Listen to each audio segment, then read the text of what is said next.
Corruption तो आज भी जेलों में खुल के चल रहा है। बताओ, जो जेल के अंदर बैठे हुए हैं हार्डकोर क्रिमिनल्स या भाई लोग, वो अपने तरीके से जेल को ज़्यादातर कंट्रोल करके बैठे हैं, क्योंकि आसपास में जो एंटी गैंग थे या दूसरे लोग थे वो किसी तरह का सिस्टम का मिसयूज ना कर सके। अब जितने भाई लोग या इन्फ्लुएंशियल लोग हैं, अब बड़ी आराम से चीज़ है कि भाई उन्होंने अगर फिक्स है कि अगर कैंटीन से महीने में 1 लाख रुपए का सामान खरीदा तो उसको पेमेंट करने की जरूरत नहीं, वो बाहर 1,20,000 रुपए दे दे, कैंटीन वाले अपने आप एडजस्ट कर लेते हैं। तो 1 लाख रुपया आपके यहाँ से तो निकल गया, अंदर सेल में तो दिखा नहीं, चला गया।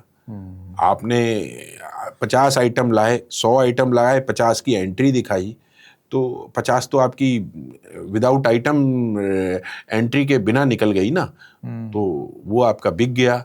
इसकी जगह उसको दिखा दिया सेल में, उसकी जगह इसको सेल में दिखा दिया, क्योंकि कोड है। तो आपने बेच दिया, आपने फोन की जगह ये बेच दिया, इसकी जगह ये दे दिया, दिखा दिया, सेल हो गई, बात खत्म हो गई। और फिक्स्ड है कि 1 लाख रुपए तक का अगर कोई भाई लोग या गैंगस्टर या कोई भी इन्फ्लुएंशियल आदमी खरीदता है तो आराम से बाहर कैश दे दे, कैश काम चलता है बस।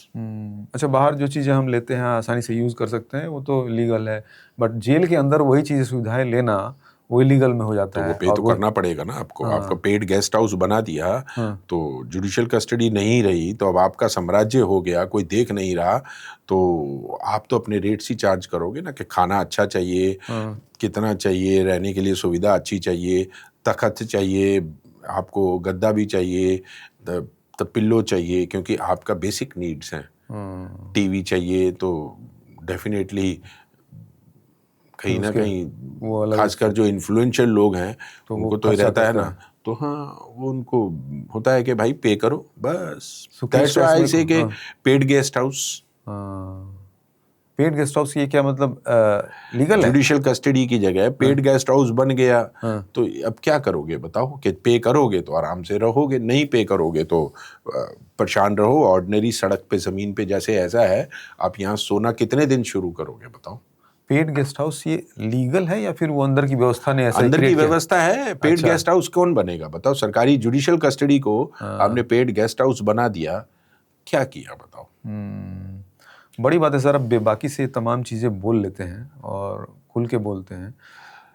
सच बोलता हूँ, बात तो ये है बॉस, मैं तो कुछ झूठ तो बोल नहीं रहा हूँ, और झूठ है तो मुझे ये बता दीजिए कि मैं तो 1 साल से बोल रहा हूँ कि nexus for corruption, nexus for corruption. अब चाहे आप मुझे कितना डरा धमका लो कि मैं कोर्ट का नोटिस भेज दूंगा, मैं आपको लीगल नोटिस भेज दूंगा, ये कर दूंगा, मगर क्योंकि अब नेक्सस है तो मैं अकेला हूँ भाई, और मैं तो अकेला ही बोल रहा हूँ, मेरे पीछे तो कोई गॉडफादर नहीं है। हाँ, सच बोल रहा था और सच बोल रहा हूँ, सीधी सी बात है। सच की कीमत कभी चुकानी पड़ी? हाँ, नहीं दी प्रमोशन, कह दिया जान नहीं देते। इवन तक अभी आज संडे है, मैं शुक्रवार को हेडक्वार्टर पे एक ऑफिस में गया, सिंपल सा एक इंफॉर्मेशन, एक सिंपल जो एलिजिबल डॉक्यूमेंट था वो मांगा, कहते नहीं देते। एक फॉर्म 16 रिटर्न भरने के लिए मांग रहा हूँ कि भाई इनकम टैक्स रिटर्न पिछले साल की भरनी है, नहीं देते, लिख के भेजो। तो आप रिटायर हो चुके हैं, पिछले साल आप रिटायर? हाँ, पिछले साल का है, तो इस साल का मांग रहा हूँ। ये देखो, ये अभी लेटेस्ट मेल भेजा, नहीं देते, नहीं देते तो मत देते, नहीं देंगे जी जाओ, बस एलिजिबल चीज़ों को नहीं देते, नहीं देंगे। मेडिकल डॉक्यूमेंट्स हैं, ना तो वापस किए बिल, ना पेमेंट किया, नहीं देंगे। क्यों? कि आपने हमें एक्सपोज कर दिया, आपने हमें एलिगेशन लगा दिया, हमें चोर कह दिया, तो इसलिए नहीं देंगे। भाई जाओ उखाड़ लो सारे, क्या है? करप्शन तो आज भी जेलों में खुल के चल रहा है। बताओ कितने डॉक्यूमेंट्स दिखाऊं बताओ? 2018 में एक दानिश के ऊपर एक लेडी ऑफिसर ने कंप्लेंट की, हरासमेंट की। वो आदमी दिल्ली एडमिनिस्ट्रेशन में गया, भाग के गया और अपना जाके ट्रांसफ़र ले आया। एडमिनिस्ट्रेशन ने साफ करके वो केस ही क्लोज कर दिया कि जब वो आदमी चला गया तो हम क्या इसके खिलाफ एक्शन लें। ठीक है, और मजे की बात, 2025 में 7 साल बाद वही ऑफिसर फिर से तिहाड़ में आ गया और आज भी आराम से बैठा हुआ है, नेक्सस चला रहा है। कमाल की बात है सर। ये मेरे से तो नहीं हो रहा ना, तो कहीं ना कहीं कुछ तो नेक्सस है जो आप बिना इतिहास को देखे और किसी को समझे आप आंख बंद करके किसी का कर रहे हो। तो फिर एक शुरू में मैंने एक सवाल जब रैपिड फायर में पूछा था तो आपने बड़ी बेबाकी से कहा था कि हाँ पैसे से चीजें हो जाती है, यहाँ तक कि अरे ब्लेड भी मार देते मैं हैं। तो आपको दिखा रहा हूं ना, मैं झूठ नहीं बोल रहा, ये रहे कागज। उस ऑफिसर के 2018 के ऑर्डर हैं कि ये आदमी भाग गया, दानिश था, चला गया। अभी भी ये एक आदमी, एक सुपरडेंट थे, देखिए उनको एक जेल से निकाला, पहले सूकी जेल में फेंका, ठीक है, और फिर अभी 6 महीने में, और फिर उसी 6 महीने में दिल्ली सरकार से उसके ट्रांसफर के और ऐसी उसकी सूकी जो पोस्टिंग में आते हैं कि जहां पानी भी ना मिले। तो एक ही आदमी को एक ही महीने में, एक ऑफिसर को 2 जगह पर ट्रांसफर होता है, इसका मतलब कुछ तो उसने झोल किया ना। नेचुरल ट्रांसफर तो नहीं है, मगर ट्रांसफर पोस्टिंग ऑर्डर है। कौन बॉदर करता है कि यार ठीक है ट्रांसफर हो गई, बस उसी को, बात को, चीज़ों को ना दबाने का एक जो ढंग आ गया, इट लुक्स के that is a big nexus there, instead of के आप आपको इसका पे करना पड़ रहा है। पे कर रहा हूँ, नहीं दिया प्रमोशन, नहीं दिया, एलिजिबल था। अरे तो आपकी आवाज में कहीं से कुछ कमी आई है या कमी आएगी? कुछ नहीं, तब भी था कि यार एक मन था कि हाँ यार मैंने 34 साल काम किया और अच्छे काम किए। प्री मेच्योर आइडियाज थे मेरे पास, प्री मेच्योर। सोचिए मैंने 18 साल पहले नौकरी में रहते हुए सोचा कि मुझे जो मेरे शहर का युवा है 18 से 20 साल का, उसको अपराधी नहीं बनने देना और मुझे जेल में आने से उसको रोकना है। और मैंने स्टेप उठाए, एरिया के सीनियर सिटीजन्स को लेके एक एनजीओ बनाई और सब सीनियर सिटीजन्स को लेके और बनाई, और आज भी वो 18 साल से चल रही है। तो क्या था, पैसा कमाने के लिए तो नहीं, अपनी जेब से खर्च कर रहे हैं भाई। हैट्स ऑफ सर, मैंने देखा उसको, पढ़ा जिस तरह से आप काम कर रहे हैं, तो आज भी, और उसी की वजह से इसी महीने में दिल्ली के एक लीडिंग अखबार ने जो दिल्ली के 10 लोगों को ढूंढा, उनमें से एक सम्मान मेरा भी था, और वो इसीलिए कि मैं इस प्रयास पे कर रहा हूं। तो भैया आप नहीं सुनना चाहते, आपके अपने लालच और आपकी आंखों पे पर्दा डला हुआ है, यह आपका नेक्सस है।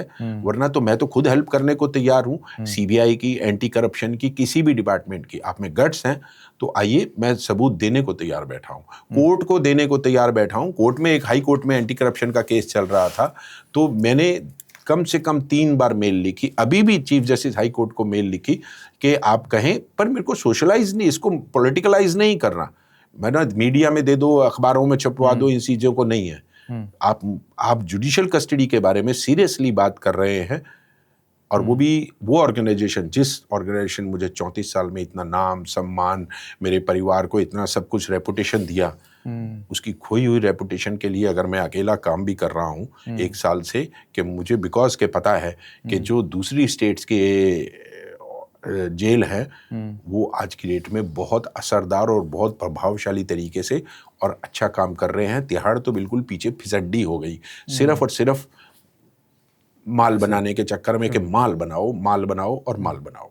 एक चीज़ और अटकी है मेरे दिमाग में सर, शुरू में जब रैपिड फायर हम कर रहे थे और मैंने पैसे वाला सवाल पूछा था कि पैसे से क्या वहाँ पे चीज़ें खरीदी जा सकती हैं, आपने बोला था कि हाँ पैसे से, तो ब्लेड वाली कुछ बात की थी, थोड़ा उसको बताइए वो क्या होता है, क्या अनुभव? ऐसा है कि ऐसे भी देखे कि जेल में कहीं किसी भी जेल में झगड़ा हो गया कि बाहर से किसी भाई लोग ने और किसी गैंगस्टर ने कह दिया कि ये आदमी अंदर आया है, इसको ब्लेड मारना है, तो वहाँ के जो दूसरे लोग होते हैं वो बड़े आराम से ब्लेड मार देते हैं। उससे पूछो कि क्या कारण था, कुछ था कि कोई आपसी रंजिश नहीं, कुछ नहीं, कि जी बाहर से मैसेज था हमें कि जी ब्लेड मारना है, तो हमने ब्लेड मार दिया। तो फ्री में तो कोई नहीं करता ना बॉस। तो आपको ये लगता है कि आप जेल प्रशासन में आराम से बैठे जेल के सुपरिटेंडेंट या हो, मगर सच बात तो ये है कि जो जेल के अंदर बैठे हुए हैं हार्डकोर क्रिमिनल्स या भाई लोग, वो अपने तरीके से जेल को ज़्यादातर कंट्रोल करके बैठे हैं, क्योंकि सारे काम तो उन्हीं के।